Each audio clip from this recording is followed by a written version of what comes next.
Hello student, मैं Sujata, assistant teacher फोस्कोस ICSC school में हिंदी शिक्षिका के रूप में कार्यरत हूँ। आज का जो ऑनलाइन क्लास है उसका विषय है हिंदी भाषा और व्याकरण, हिंदी के सामान्य रूप। सबसे पहले हमें यह जानना जरूरी है कि कभी भी कोई भी क्लास शुरू करते हैं तो हमें यह जानना बहुत ही आवश्यक है, हम क्या पढ़ रहे हैं, क्यों पढ़ रहे हैं, किस लिए पढ़ रहे हैं, हमारे जीवन में इसका क्या उपयोग है। अगर हम इन सवालों के जवाब जानेंगे और जान जाएंगे तो देखिएगा हमको पढ़ने में क्या होगा, आनंद आएगा। किस लिए हम पढ़ रहे हैं, तो आज हम जो पढ़ेंगे वो सामान्य हिंदी के ऊपर है। तो हिंदी विषय पढ़ने से पहले, कोई भी विषय पढ़ने से पहले सबसे पहले हम भाषा को जानते हैं। भाषा क्या है, क्यों हम अपने जीवन में उसका प्रयोग कर रहे हैं, भाषा का प्रयोग क्यों है, किस लिए हम प्रयोग करते हैं। अगर एक सोच लीजिए, अगर संसार में भाषा ही नहीं होता तो हम अपने मन की भावनाओं को एक दूसरों के तक पहुंचाने के लिए किसका प्रयोग करते, क्या माध्यम था, सांकेतिक था। तो धीरे धीरे सांकेतिक का विकास होकर हमारे समक्ष अभी कई सारे भाषाएं हैं। भाषा किसको कहेंगे, मैं समझा रही हूँ, उसको ध्यान पूर्वक सुनिए मेरी बात को। भाषा शब्द का निर्माण संस्कृत के भास धातु से हुआ है। किससे हुआ है, संस्कृत के भास धातु से हुआ है। इस धातु का अर्थ है वाणी या अभिव्यक्त। वाणी मीन्स कोई भी जो बातें कर रहे, संस्कृत वर्ड है वाणी, और अभिव्यक्त मीन्स उसी वाणी को किसी के सामने प्रस्तुत करना, बताना। तो भाषा क्या है ना, संस्कृत के भास धातु से बना है। भास का अर्थ होता है बोलना। ओके, भास का क्या अर्थ है, बोलना। भास वाक्यतंग वाची, जिसका अर्थ है मनुष्य की व्यक्त वाणी ही भाषा है। जो भी वो कह रहा है, जैसे कि मैं अभी आप लोगों को समझा रही हूँ हिंदी भाषा का प्रयोग करके।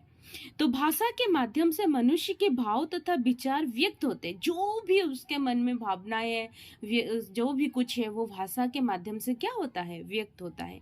इसी प्रकार भाषा के माध्यम से व्यक्त भाव एवं विचार को ग्रहण भी किया जा सकता है। जो भी हम भावों को व्यक्त कर रहे हैं उसको हम क्या कर सकते हैं, ग्रहण कर सकते हैं।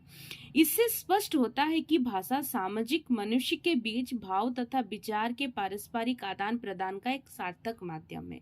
क्या है ना, जो भावों का आदान प्रदान का क्या है, एक सार्थक माध्यम है। तो हिंदी भाषा के जो संदर्भ में है, कुछ विशिष्ट भाषा वैज्ञानिक द्वारा दी गई है। कई सारे विद्वानों का हिंदी भाषा के ऊपर कई सारे मत है, तथ्य है। तो डॉक्टर श्याम सुंदर दास जी कहते हैं कि मनुष्य और मनुष्य, दो मनुष्य, मनुष्य और मनुष्य के बीच वस्तु के विषय में अपनी इच्छा और मति का आदान प्रदान करने के लिए व्यक्त ध्वनि संकेत का जो व्यवहार होता है उसी को हम क्या कहते हैं, या उसे ही हम क्या कहते हैं ना, भाषा कहते हैं। तो उसी प्रकार कई सारे विद्वानों का अलग अलग मत दिया गया है।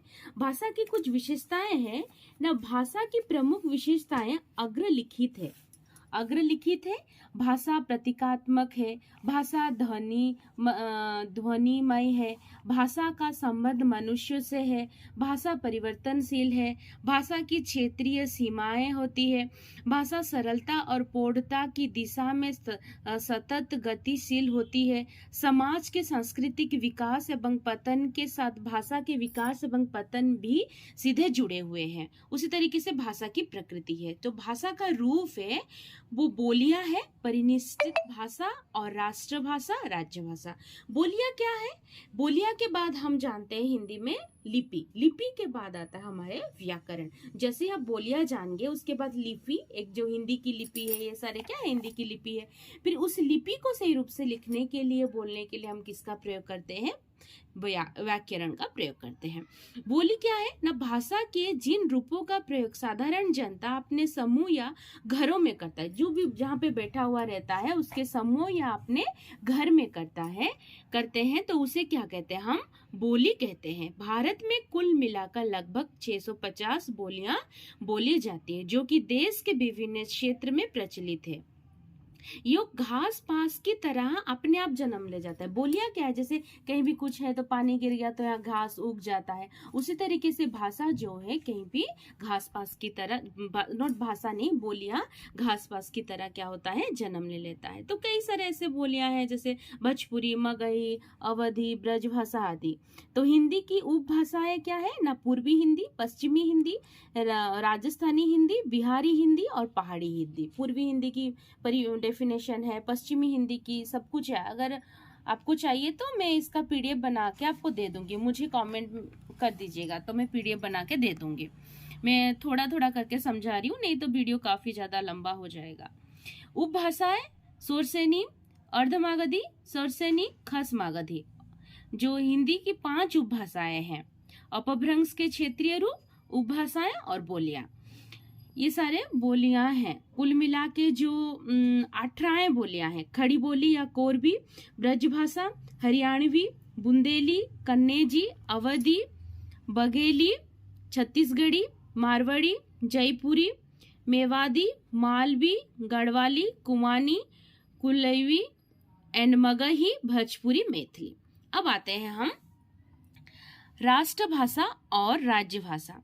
किसी भी देश की परिनिष्ठ भाषा जब व्यापक रूप से बहुसंख्यक जनता द्वारा व्यवहार में ग्रहण कर ली जाती है, तब आगे चलकर राजनीतिक और सामाजिक शक्ति के आधार पर राष्ट्रभाषा या राज्यभाषा का स्थान पा लेती है। ऐसे भाषा सभी सीमाओं को लांघकर अधिक व्यापक और विस्तृत क्षेत्र में विचार विनिमय का साधन बनकर सारे देश की भावात्मक एकता में सहायक होती है। भारत में 23 विकसित भाषाएं हैं, पर हमारे भारत देश के राष्ट्रीय नेताओं ने हिंदी भाषा को राज्य भाषा या राष्ट्रभाषा नहीं, इसको राज्य भाषा का गौरव प्रदान किया है। संविधान के अनुसार हिंदी भारत की राष्ट्रभाषा न होकर राज्य भाषा, राष्ट्रभाषा मीन्स नेशनल लैंग्वेज और राज्य भाषा मीन्स ऑफिशियल लैंग्वेज है, और वैधानिक दृष्टि से इसे राज्य भाषा कहना चाहिए, न कि राष्ट्रभाषा। हर साल 14 सितंबर को हम हिंदी दिवस भी मनाते हैं, क्योंकि उस दिन हमारे हिंदी भाषा को राज्य भाषा का मान्यता मिली थी। तो हिंदी भाषा की संक्षिप्त परिचय भी कुछ इस तरीके से है कि संस्कृत इस देश की सबसे पुरानी भाषा है, जिसका व्यवहार हमारे पुराने ऋषि मुनियों, विद्वान और कवियों ने समय समय पर किया है, जिसका प्राचीनतम रूप विश्व की सर्वप्रथम कृति ऋग्वेद में देखने को मिलती है। संस्कृत को आर्य भाषा या देश भाषा भी कहते हैं, जिसका हिंदी उत्तराधिकारिणी है। हिंदी के नामकरण कब हुआ, किस तरीके से हुआ, किस तरीके से हिंदी, हिंदू और हिंदुस्तान, ये शब्द फारसी भाषा के हैं। तो आज का जो क्लास था वो हिंदी भाषा के ऊपर था। हिंदी भाषा हम बोली जानेंगे। लिपि किसको कहेंगे, जैसे कि ये हिंदी की लिपि है, अंग्रेजी की लिपि अलग है, बंगाल की लिपि अलग है, कन्नड़ा की लिपि अलग है, अलग अलग राज्य के अलग अलग लिपियाँ हैं, अलग अलग लिपियाँ वो प्रयोग करते हैं। जब उसी लिपि को हम क्या करते हैं ना, सार्थक रूप से लिखते हैं, वो विधा जिसके माध्यम से किसी भाषा को शुद्ध रूप से पढ़ने, लिखने एवं समझने में हम किसका प्रयोग करते हैं, व्याकरण का प्रयोग करते हैं, और उसी को हम क्या कहते हैं, व्याकरण कहते हैं। व्याकरण के कई सारे अंग हैं, वर्ण, शब्द, पद और वाक्य। वर्ण मीन्स ध्वनि। ध्वनि क्या है, भाषा की सबसे छोटी इकाई को ध्वनि कहते हैं। मौखिक रूप से भी है, ध्वनि का लिखित रूप है, उसको क्या कहते हैं, वर्ण कहते हैं।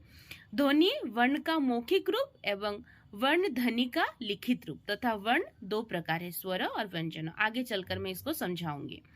और शब्द क्या है, शब्द अधिक वर्ण क्या है ना, वर्ण होता है। 2 या 2 से अधिक वर्ण का हम जब एक साथ मिलाते हैं और उनमें सार्थक अर्थ निकलता है, वही क्या हो कहलाता है, शब्द कहलाता है। पद मीन्स लड़का, आम खाता। वाक्य मीन्स उसी शब्द को हम प्रयोग करके जब एक वाक्य बनाते हैं। भाषा की सबसे बड़ी इकाई क्या होती है, वाक्य होती है।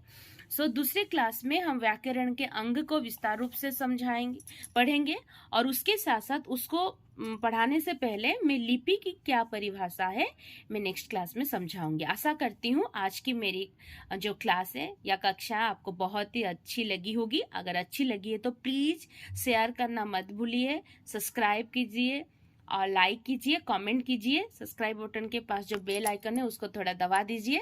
Please support me. अगर मेरी पढ़ाने की शैली में कुछ त्रुटियां हैं तो प्लीज़ मुझे कमेंट के जरिए बताइए। धन्यवाद।